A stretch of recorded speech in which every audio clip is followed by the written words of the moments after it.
बन सहारा बेसहारों के लिए, बन किनारा बेकिनारों के लिए। जो जिए अपने लिए तो क्या जिए, जो जिए अपने लिए तो क्या जिए, जी सके तो अब एक बार हजारों के लिए।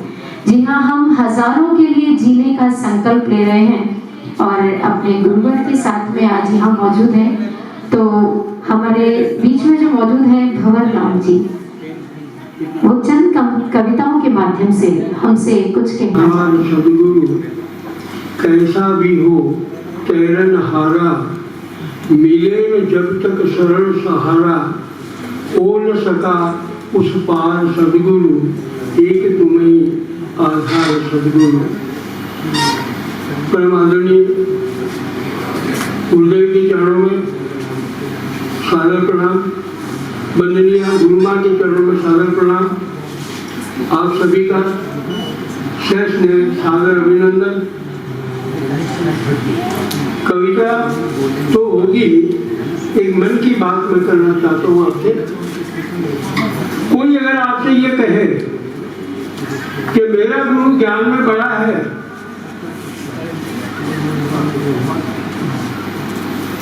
तो कोई दिक्कत नहीं है, आप स्वीकार कर लेना। कोई कहे मेरा गुरु कंपेरेटिवली कभी बात करे और वो अपने गुरु की वो बखान करे, तो फिर आप स्वीकार कर ले, कोई दिक्कत नहीं। लेकिन मैं जो कहना चाहता हूँ और मैंने जो अनुभव किया है और जो आप खुद अनुभव करेंगे वो ये है कि कोई अगर ये कहे कि मेरा गुरु जितना प्यार देता है तुम्हारे गुरु नहीं देता, तो मैं इसका अपोजिशन करूँ। मेरी जो सोच है वो ये है कि जितना प्यार हमें हमारे गुरु से मिलता है, शायद ही किसी गुरु ने किसी को दिया। ये सबसे मोटी बात है। हम जो आज अपनी योग्यता को हासिल कर पाए हैं, उस प्यार की पूंजी और उसके बदौलत कर पाए। दूसरा, अभी जो वक्ता थे मेरे भाई, वो कह रहे थे 1 से 2 दिन में गुरुदेव फोन थोड़ा ठीक करते हैं, कृपया दुरुस्त कर लें, 2 से 3 मिनट में होता है। अब मैं अपनों से अपनी बात कर रहा हूँ कविता के माध्यम से, स्वीकार करें। गुरु पूर्णिमा पर्व हमारा आत्म समीक्षा की घड़ी है।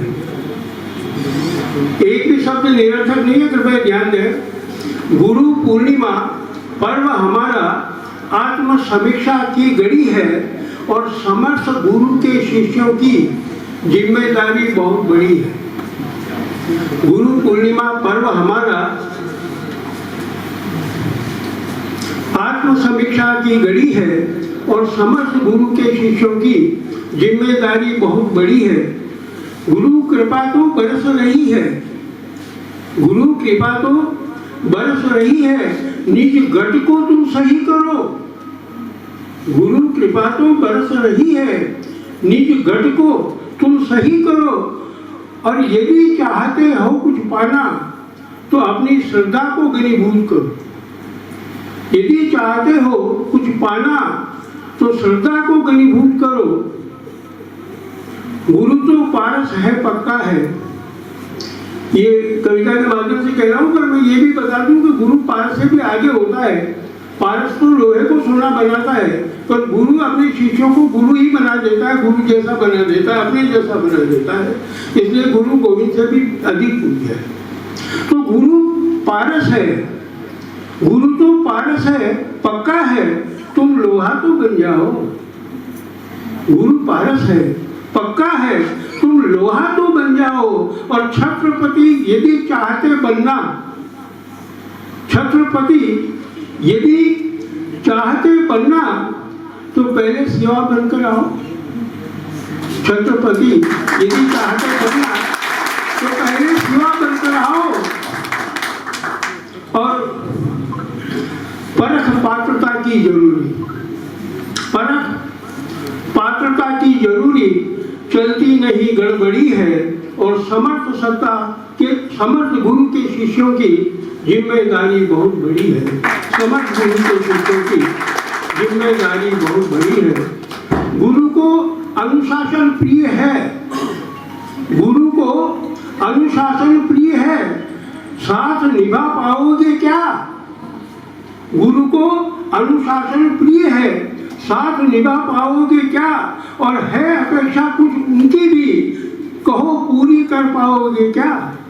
है अपेक्षा उनको भी, कहो पूरी कर पाओगे क्या? गुरु के उर में चिंगारी है, गुरु के उर में चिंगारी है, मिलकर आग बना डालो। गुरु के उर में चिंगारी है, मिलकर आग बना डालो। आयुर्वेद न्यूरोथेरेपी को जग में जगमग कर डालो। आयुर्वेद न्यूरोथेरेपी को जग में जगमग कर डालो और जीतोगे तुम यह लड़ाई। प्रारब्ध को हरा दिया जिसने, उस कर्म योगी का क्या कहना? प्रारब्ध को हरा दिया जिसने, उस कर्म योगी का क्या कहना? और जब तक समंदर नहीं मिले बस नदियां यूं बहते रहना। जब तक समंदर नहीं मिले बस नदियां यूं बहते रहना। और अब तो इतिहास यही गाएगा, अब तो इतिहास यही गाएगा। यह मनोज नहीं जादू की छड़ी है और समर्थ गुरु के शिष्यों की जिम्मेदारी बहुत बड़ी है। समर्थ गुरु के शिष्यों की जिम्मेदारी बहुत बड़ी है।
चरण स्पर्श।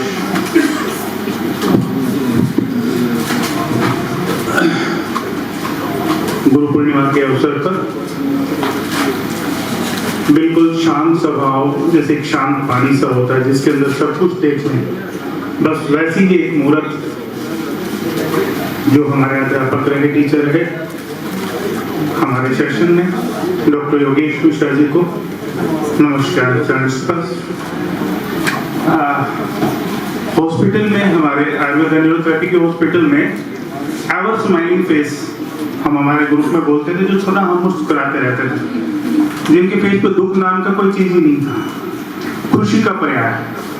प्रकाश सर जी, सभी को मेरे चरण स्पर्श नमस्कार। सभी चिकित्सकों को जो मेरे से अनुभवी हैं, सीनियर्स हैं, सभी को नमस्कार। ज्यादा तो मुझे कुछ बोलना नहीं आता, माफी चाहूंगा गुरुजी। कुछ पश्चाताप सा करने आया हूं आपके पास। जब मई 2019 में मैंने मेरा बैच से मैं निकला आयुर्वेद न्यूरोथेरेपी करके, बहुत कुछ सीख नहीं पाया था क्योंकि मेरा बेस ऐसा नहीं था, कुछ समय भी साथ नहीं था, कोरोना देवी प्रकट हो गई थी, कैंप लग नहीं पाए थे और मैं चल पड़ा यहाँ। और मुश्किल भी ऐसी आई कि शुरू में पेशेंट ही मेरे पास माइलोपैथी का मिल गया, जो कई दिनों बाद समझ में आया कि माइलोपैथी है बला है। वहां से प्रैक्टिस शुरू हो चुकी, करते करते वो केस 10 दिन के अंदर चल पड़ा, उसको उठा के लाया गया था, जो मेरे YouTube चैनल पे है। इस तरह से फिर आगे चलता रहा। थोड़ा तो बहुत मुश्किलें आती रही, ना परिवार में कोई डॉक्टर था, और जो मेरे ग्रुप में जो लोग थे, कभी उन्हें फोन करता तो कभी किन्हीं को फोन करता, बड़ी मुश्किलें आई। फिर पता लगा कि गुरुजी को मैसेज करो, गुरुजी रिवर्ट करेंगे। गुरुजी के पास मैसेज करता और गुरुजी रिवर्ट ना कर पाते, क्योंकि बाद में पता चला कि क्यों नहीं रिवर्ट कर पाते। मैं तो एक नया नया आदमी था, बस वहां से दोष देना शुरू। नहीं भाई, ये गुरुजी तो मेरे लिए तो नहीं है, ये तो डॉक्टर किशन मोहन के लिए है, इनको देखता हूँ डॉक्टर योगेश मिश्रा के लिए। मैंने तो कोई पाप किया इस जन्म में। फिर चलता है, अपनी वाइफ से डिस्कस कर लेता, यार मजा नहीं आ रहा, कोई साथ नहीं है मेरा। और जो हमारे बैच के थे तो एक दो लोगों से बात किया तो वो भी मेरे जैसे ही थे। बड़ी मुश्किल आई, बहुत मुश्किल आई। अंत में ये सोचता रहा हमेशा, आप सोचोगे बड़ी छोटी सी बात है मेरे लिए, पर मैं बच्चे की तरह बता रहा हूँ। मैं मेरे पिता को, मेरे गुरु को बड़ा मन है मुझे शेयर करने के लिए। सोचता रहा कि यार इस गुरु का, इस टीचर का कभी मेरे पास फोन आएगा? संभव ही नहीं है। मैं किस खेत की मूली, मात्र सिर्फ इतनी सी एक्सपेक्टेशन मेरी, इतनी सी आकांक्षा कि कभी फोन आए मेरे फोन पे। मैं वास्तविकता बता रहा हूँ। और जब मैंने ये मैसेज छोड़ने शुरू किए कि गुरु जी ये प्रॉब्लम है, तो 2-4 दिन बाद उनका मेरे पास व्हाट्सएप पे मैसेज आ गया, इसमें ऐसे करो तुम, समय लगेगा, ट्रैक्शन अधिक लगेगी। सिर्फ 3 बातें लिखी होती। इतने में मेरा कॉन्फिडेंस लबालब, मैं एमबीबीएस से भी ऊपर हो गया। बस इतना ही काफी था। पता नहीं क्या होता था, सच्ची बता रहा हूं, पता नहीं क्या होता था। और उस पेशेंट को फिर मैं टैकल कर लेता था, ऐसे चलता था। फिर प्यास और बढ़ी है, इंसान हो ना, प्यास और बड़ी नहीं है। फोन नहीं आया, गुरुजी का फोन कैसे बजे? आप यकीन मानिए, थोड़ा सा प्राकृतिक चिकित्सा की मैंने प्रैक्टिस की है, थोड़ा मेडिटेशन को जाना है कि न्यूट्रल होके बैठना। तो जब परेशान होता था तो कोशिश कर लेता था। वैसे तो निकम्मा आदमी हूं मैं, मेडिटेशन वगैरह का तो नहीं है नामो निशान, पर कोशिश कर लेता था। तो मैंने परमात्मा और सबको छोड़ के मैंने गुरु के नाम का मेडिटेशन शुरू किया। कि आज बताता हूं, मैंने गुरु जी को याद करना शुरू किया और मैं यही वाइब्रेशन देनी शुरू करी कि गुरु जी का आशीर्वाद मेरे ऊपर आ रहा है और मेरे पेशेंट ठीक होंगे। बस एक वही साथ मिला मुझे, और कोई साथ नहीं मिला। और यकीन मानिए, मात्र 3 से 5 दिन में डॉक्टर मनोज शर्मा का, मेरे गुरु का, मेरे फोन आता है, मेरे फोन पर। उस दिन मेरी आंखों में आंसू थे और मैं कूद के मैं मेरी वाइफ के पास गया। प्यार से सभी बुलाता हूँ, प्रोफेसर है वो। मैं सभी से, गुरु का फोन आया, गुरु का फोन आया, और मैंने अटेंड किया। बस इतनी सी चाह थी कि और नजदीक लाती गई मुझे, और नजदीक लाती गई इनके। और जब ऐसा वक्त आ गया कि लगभग 3 साल का समय हो चुका है, 2019 में जब मेरा बैच खत्म हुआ, तो आज क्लिनिक में बहुत ज्यादा, तो मैं कोई बड़ा प्रैक्टिशनर नहीं बना हूँ, आप में से बहुत बड़े अनुभवी बैठे हो। 10-12 थेरेपी शुरू हो गई। इतनी ही मेरी व्यवस्था है कि मैं अकेला आदमी हूँ कि 10-12 थेरेपी कर पाता हूँ। 10-12 थेरेपी करने पे शाम को मैं थेरेपी लेने लायक हो जाता था। और फिर जब कोई फोन करता था मुझे, मेरा फ्रेंड, मेरे फ्रेंड सर्कल से फोन आता था, फोन रख देता था। घर से फोन आता था, मुझे पता है सब्जी राशन पानी लेके जाना होगा, जाते वक्त फोन करूंगा, रख देता था। तब मुझे ख्याल आया, मैंने कहा उस गुरुजी का परिवार कितना बड़ा है, कितने लोगों से जुड़े हुए हैं, कितनों के वो कैंप अटेंड करते हैं, कितने वो कैंप लगाते हैं, वो कैसे मैनेज करते होंगे। और तू कहता है कि तुझे फोन नहीं करते। उस दिन मैं रोया बैठ के। एक दिन गुरु माँ को देखा, ऑफिस के बाहर खड़ी, बेचारी वेट कर रही थी कब गुरु पेशेंट से फारिग हो, और मुझे हंसते हुए कहती, भाई हमें भी वेट करना पड़ता है। मैं माथे पे हाथ मारू। मैंने कहा तू कौन सा चौधरी है भाई, हैं? तो ऐसा मेरा अनुभव गुरु के साथ रहा। ये तो मेरा एक पश्चाताप था, गुरु महाराज मुझे माफ करिए, गलती हुई मेरी। रही बात अपनी आयुर्वेदा न्यूरोथेरेपी की, तो सभी इतने अनुभवी लोग इतने अच्छे रूप से एक्सप्लेन करके गए हैं, ज्यादा मुझे बताने की जरूरत ही नहीं है आयुर्वेदा न्यूरोथेरेपी को। तो उससे ऊपर और उससे फास्ट रिजल्ट, पहले गुरु को सुनता था मैं, इससे फास्ट रिजल्ट किसी थेरेपी में नहीं, मुझे नहीं मिला। मैंने कहा नहीं भैया, अपनी बढ़ाई मार रहे हैं। फिर जब देखा प्रैक्टिस करते हुए, तब आंखें खुली कि तुझे इतने साल हो गए, कभी एक्यूप्रेशर कर रहा है, कभी नेचुरोपैथी कर रहा है, इससे फास्ट रिजल्ट किसी थेरेपी में नहीं आया।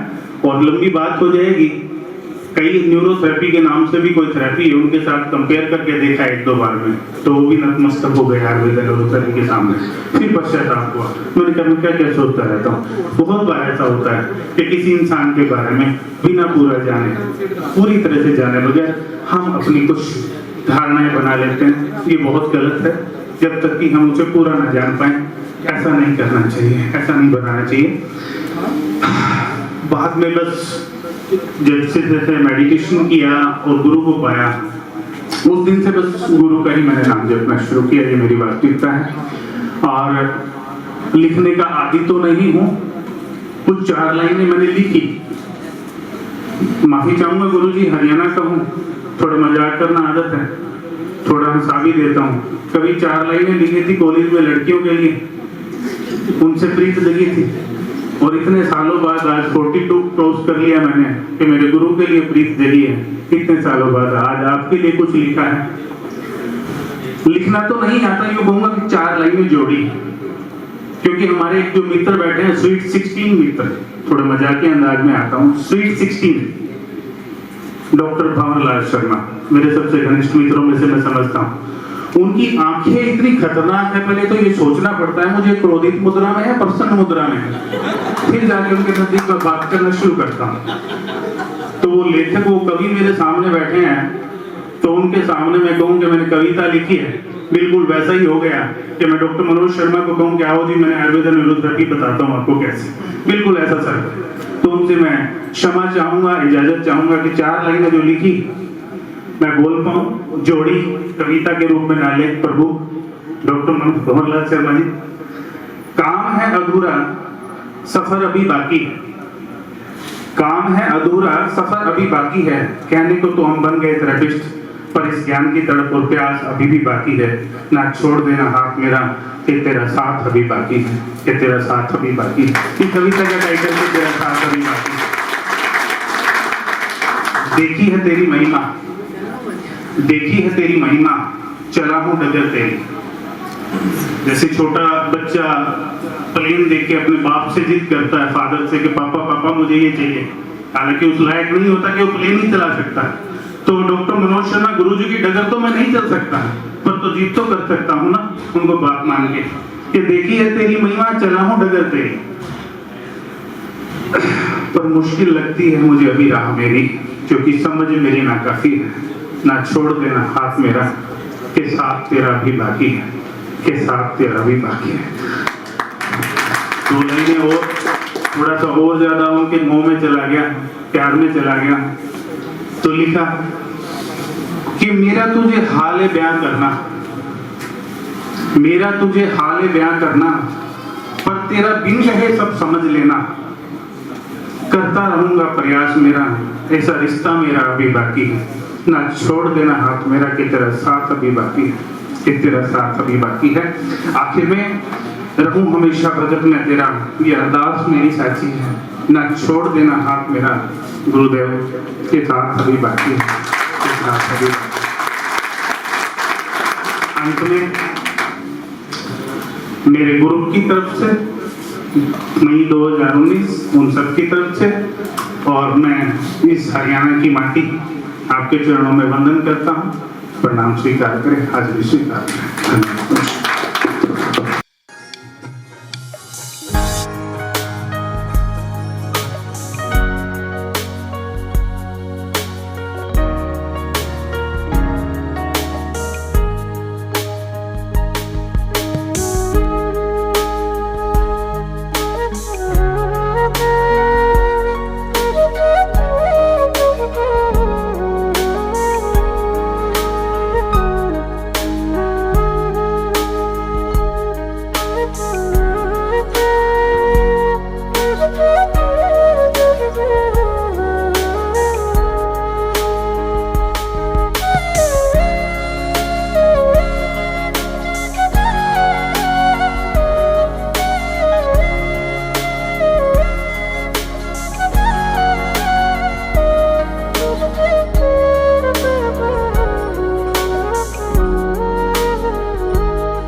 साथियों,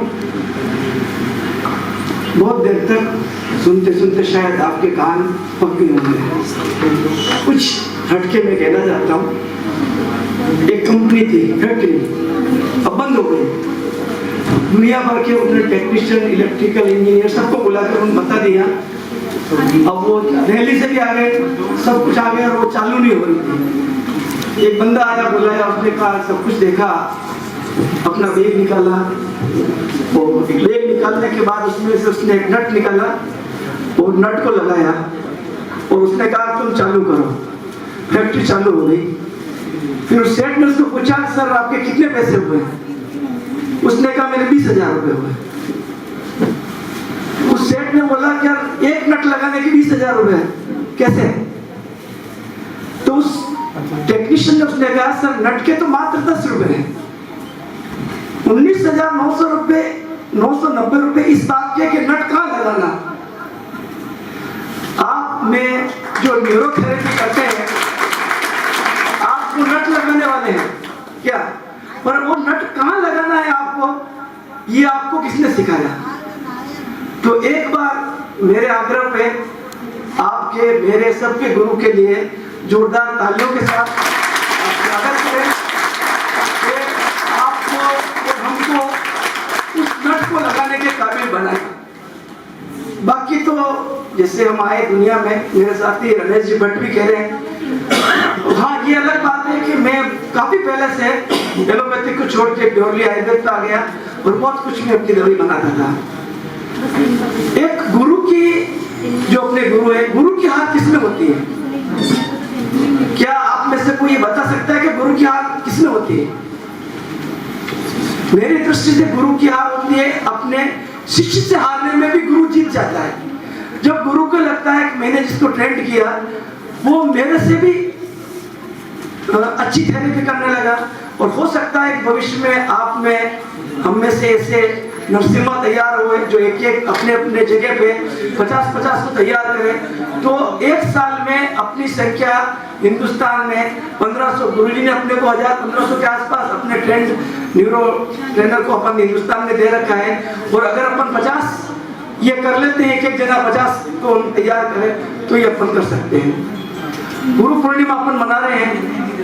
अब बैठे बैठे, अभी मेरे बैठे बैठे मुझे नहीं मालूम था, बैठे बैठे विचार आया, जिसने पहली बार गुरु पूर्णिमा मनाई वो गुरु पूर्णिमा ही क्यों मनाई? क्या कोई गुरु दशमी मना सकता था? गुरु 11, एकादशी, द्वादशी, कोई भी तिथि हो सकती, पर गुरु पूर्णिमा ही क्यों की? अब पता नहीं क्यों है। देखो पूर्णिमा के जो सारे गुण हैं और उसकी उन अपने जो आचार्य थे, अपने विद्वान साधु संत थे, उन्होंने उसकी तुलना, पूरी पूर्णिमा की तुलना गुरु से की। गुरु के अंदर वो सब चीज अवेलेबल होगी आपको जो एक शिष्य को उसके जीवन संचालन के लिए जरूरत होती है। गुरु चंद्र पूर्णिमा के दिन चंद्रमा में शीतलता होती है, गुरु आपको शीतलता प्रदान करता है। पूर्णिमा के दिन पूर्ण रोशनी होती है, गुरु आपको जीवन के अंधकार को प्रकाश में ले जाने के लिए पूर्ण रोशनी प्रदान करता है। ऐसी बहुत सारी चीजें हैं, हो सकता है जो जिसका मुझे ज्ञान नहीं, मेरे भी बैठे बैठे विचार आया, तो मैंने कहा मैंने आपसे शेयर कर दिया। एक बात मैं इस बड़े मन से और कहना चाहूंगा कि आप सबकी निष्ठा तन से, मन से और धन से Ayurvedic neurotherapy hospital and research centre के प्रति है, इसमें कोई शक नहीं। और आप अपने आप में परिपूर्ण है। गुरु जी से भी मैं निवेदन करना चाहता हूँ कि नई नई थेरेपी जो अपन आगे से आगे कर रहे हैं, उसके लिए साल में 1 बार 2 बार इस तरह के सेमिनार आयोजित करें। जो जो आना चाहेंगे वो आएंगे, नहीं आना चाहेंगे नहीं आएंगे। पर क्योंकि हम अगर अपनी पूरी साल की जो कलेक्शन है आर्थिक रूप से, उसमें से कुछ हिस्सा निकाल करके, आप, मैं ये नहीं कहता हूँ आप कितना निकालते हैं, आपकी इच्छा हो निकालो। किसी की श्रद्धा है साल के 5,000 रुपए की, किसी की 50,000 रुपए की, पर वो आप निकाल करके अपना जो मातृ संस्था है सबसे बड़ी, वो ये कोटा में, उदयपुर में ही कहता रहता हूँ, हमारा एक हॉस्पिटल है कोटा में, आयुर्वेदिक न्यूरोथेरेपी है, हम वहाँ से ट्रेंड है, हम वही करते हैं जो हमारे गुरु ने सिखाया। और बेहिचक में एकदम आप चाहो तो पहले एक बार YouTube पे, Facebook पे वो वीडियो देख लो। वीडियो देखने के बाद यदि आप संतुष्ट है आप मेरे को कहना, अदरवाइज मत कहना। तो इस तरह अपन तन से, मन से और धन से मातृ संस्था को किस तरह से समृद्ध कर सकते हैं, समुन्नत कर सकते हैं, ताकि ये संस्था इस तरह के आयोजन को बृहद स्तर से करे। मैं तो चाहता हूँ कि अगली बार करे, इससे अपनी 5 गुनी संख्या हो, पर होगी कैसे? क्योंकि आज वो किसी भी कार्यक्रम को संचालित करने के लिए धन की महती आवश्यकता है। बिना पैसे के कुछ नहीं हो सकता। शारीरिक उपस्थिति भी चाहिए, मन की उपस्थिति भी चाहिए, तन की भी चाहिए और धन की भी चाहिए। तो कहने के लंबा चौड़ा आयुर्वेद के लिए बोलने जाओ तो कुछ भी है, एलोपैथिक जहाँ एंड होती है आयुर्वेद वहां से शुरू होता है। और जो आयुर्वेद चिकित्सक हैं, क्योंकि यहाँ की अपने इस हॉस्पिटल की जो भी न्यूरो के ऑयल हुआ, न्यूरो के क्वाथ हुए, न्यूरो के कैप्सूल हुए, टैबलेट जो भी है, अधिक से अधिक संख्या में यदि आप प्रयोग करेंगे आपको रिजल्ट मिलना शुरू होगा। और हम लोग बात भी करते रहते हैं कुछ न कुछ आगे से आगे करने के लिए। और बाकी तो क्या है, ग्रुप बना हुआ है पूरा, उसमें आप जितना कर सकते हैं। सर भी हैं, हम भी बात करते हैं आपस में। मैं मैसेज में कोई नहीं करता हूँ किसी भी ग्रुप पे, और पढ़ता सारे हैं मैसेज, तो मैं वो उस वाली कैटेगरी में आ गया। पर हाँ, पढ़ता जरूर हूँ, और उसमें उसकी कमेंट्स जो देना है वो मैं नहीं दे पाता हूँ। पर उसके अंदर से जो अपने को मिलता है, कुछ बहुत सारे नए साथी जुड़े हुए हैं, उनसे व्यक्ति से परिचित नहीं है, पर करीब 30-35 जने हैं जो बहुत पुराने से कैंपों से हमारे से परिचित हैं। पुनः मैं एक बार आप सभी का आभार व्यक्त करता हूँ, और गुरु जी गुरु माता के चरणों में से कोटि से एक बार पुनः वंदन अभिनंदन करते हुए अपना हस्तांतरण करता हूँ। जय आयुर्वेद।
वो तो हमेशा हमको देते हैं, हमारा भी कुछ ये बनता है कि हम भी उनकी और कोई सेवा करें। इस सिलसिले में आज बहुत अच्छा दिन है गुरु पूर्णिमा का, और थोड़ा मैं यहाँ पे गुरु जी के बारे में कुछ शब्द और गुरु वंदना कहूँगा।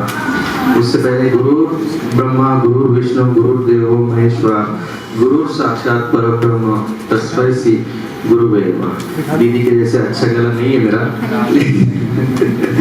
लेकिन उन्होंने भी जो गुरु वंदना की बहुत बढ़िया थी और मुझे बहुत पसंद आई। गुरु जी के बारे में क्या है, मुझसे जो सीनियर्स है और आदरणीय है, मुझे उन्होंने भी सब कह दिया है गुरु जी के बारे में। एक उपेंद्र गामी जो कवि है, उनकी गुरु वंदना है, वो मैं यहाँ आपके सामने प्रस्तुत करना चाहूंगा। तुमको कोटि कोटि प्रणाम गुरुवर, तुमको कोटि कोटि प्रणाम। तुम हो ईश समान गुरुवर, ईश यानी कि भगवान। तुम हो ईश समान गुरुवर, तुमको कोटि प्रणाम। मातृ पिता सम तुम हो मेरे, मैं अभूत नादान। शरण में हूँ मैं आया, आत्मीय मेरे, सर्व तुम तो महान गुरुवर। तुम हो ईश समान गुरुवर, तुमको कोटि प्रणाम। जग के अंधियारों में भटका, ये हम में से बहुत लोगों की पहले की जो हम जीते थे गुरुजी से कनेक्ट होने से पहले, गुरुजी का आशीर्वाद मिलने से पहले। इस कविता को मैंने यहाँ प्रस्तुत करने का वही मेरा इंटेंशन था कि ये मेरे दिल को भाई, यानी कि मेरे साथ ये सब हुआ है और हमारे कोई बहुत से भाई है उनके साथ भी ये हुआ है। तो काम करने की बहुत इच्छा थी, सब उम्मीद थी और लगन थी, लेकिन राह नहीं मिल रही थी। और एक अच्छा गुरु हमेशा सही राह दिखाता है। और हमारे तो गुरु राष्ट्रीय गुरु है डॉक्टर मनोज शर्मा।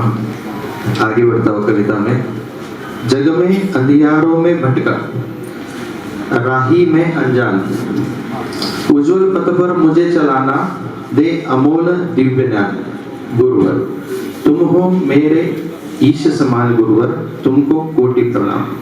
जीवन लक्ष्य तुम सदा दिखाते, जीवन लक्ष्य तुम सदा दिखाते, हे प्रणय विद्वान, शांति सुधा रसपान कराते, बनो अमर इंसान। नाम लेके चालू कर देता हूँ, कितना ही पुराना पेशेंट या कितना ही क्रिटिकल पेशेंट हो, रिजल्ट आना चालू हो जाता है। ये गुरु जी का आशीर्वाद है हम सबके ऊपर, हमारे ऊपर। गुरु ने हारना नहीं सिखाया, गुरु ने हमेशा जीतना सिखाया, कोशिश करना सिखाया, सबको बराबर ज्ञान बांटा, सबको अपने पूरे विद्या का दान किया।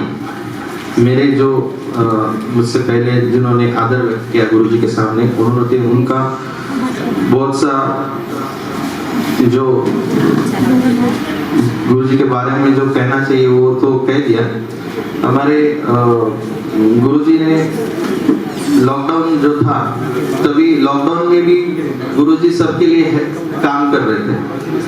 जो साल था 2019-20 का, जिसमें पूरा लॉकडाउन था, गुरुजी ने अलग अलग वीडियो बना के, जैसे मिल्क थेरेपी का वीडियो है और अलग अलग वीडियो के जरिए हमसे कनेक्ट रहे।